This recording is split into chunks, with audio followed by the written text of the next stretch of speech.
Hi everyone, Paul Lange from Disciplined Trading Strategies with this week's Trade of the Week video.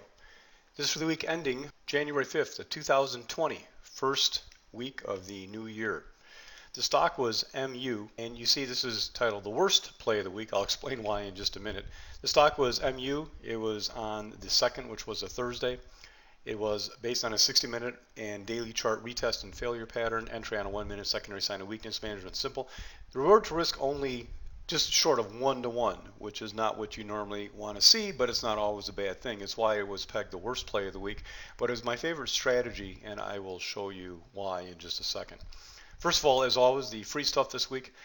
An event you don't want to miss. Wednesday the 8th will be the special event. It's going to be called Confirming What. You can read the slide there. And make sure, if you are a DTS member, you'll get your invite that day. If you're seeing this on YouTube and you're not a member, head over to the DTS homepage at disciplinedtradingstrategies.com. You can see that all over the slide. And be sure to sign up as a free member to attend that event. Also on Saturday will be Coffee with Paul. Do that about once a month, just a little quick hour session Saturday morning. And also there'll be events Tuesday and Thursday for DTS Seminar Program members. That's not free, but it's kind of a full week this week. On to the trade. This was a short week for me. It was only Thursday and Friday because I was on vacation until then. And ironically, I made the whole week goal on just those 2 days on only 3 trades. And I say especially ironically because I did not really like either one of the days. Those of you in the room with me know I wasn't a big fan of either day at the open. There was not a lot on the watch list that I really like, and the market bias was a little bit difficult on both days as well. But just happened to get the right things. Well, actually, Thursday I didn't get the right thing. MU was the only trade I did. It made, just short of 1 hour. But the potential is what I wanted to look at for that trade. I often tell you that I pick trades of the week not based on the most profit, but based on what I thought was tactically a great play. And I want to show that this is actually the worst play of the week. LB on Friday was, I think, the biggest money maker. It was based on a gap. It was a gap that I just cleared the screen and looked at that gap only at the open, make sure I got into it. But it's a little tricky technically, so I didn't want to feature that one. And GE was just kind of a big breakout the day before, and then the hourly buy set up the following day.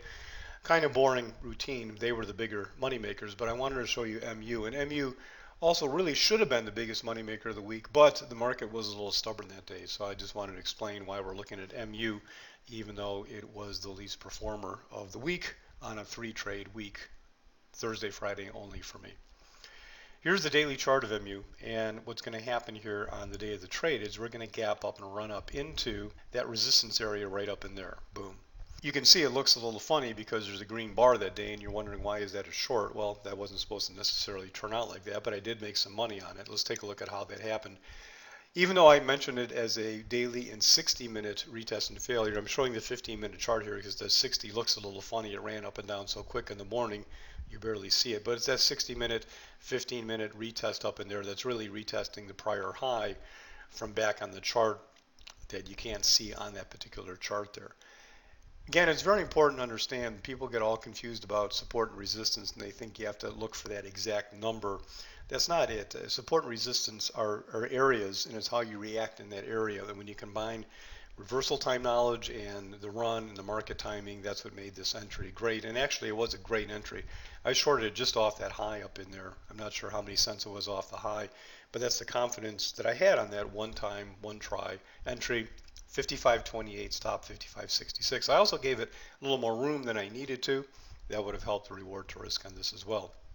But what happened from there is what's important. I didn't really want to take a target there. The goal was to take half down to the low of the day and half for the complete gap fill. And this would have made this the trade of the week money-wise as well. But as I ran down to here, it kind of bounced, fell again, and set up an area that I wanted to use as a trail stop, and it trailed out. And at one point I was kind of happy because I thought I was going all the way back to a new high or something, but then it fell and then I was kind of sad I took that first third. But I took a third there. The second third is really where the first half should have been, right in there, but I had to take that because that was that precipitous drop to a new low. And then the third is where I got really stubborn. I expected this to fall the rest of the way. MU had relative weakness on the daily chart. It had relative weakness on this morning on the run up. It had a relative weakness on the pullback. And the problem was the market held the 1030 low right in here. It held that, the market's low here held just like MU kind of did. And the market just was tenacious this day, and I did not expect that. And I was rather stubborn about this rolling over. I thought this 15-minute sell set up here would take us lower. I set a stop in here and ended up getting out of that last third for just a small profit, where actually I was hoping that was going to be the biggest part of the trade. So that's what gave back some, and it turned out to be not a spectacular trade because the market was so stubborn this day, but it could have been, I think, a fantastic trade. Still was a good trade. And here's the 1 minute chart just showing you that entry a little bit better. Coming right off of there was the entry concept right on there based on a lot of strategies that I use. And there's target 1, and there's target 2, and target 3, of course, ended up trailing off the chart somewhere. This trade, like all others, done in the DTS Trading Room. If you're curious, come join us for a week. You can take a 1 week trial. You can find out information about that on the website on the services page, or come join us for a month or sign up. We have a lot of members that have been around for quite a long time.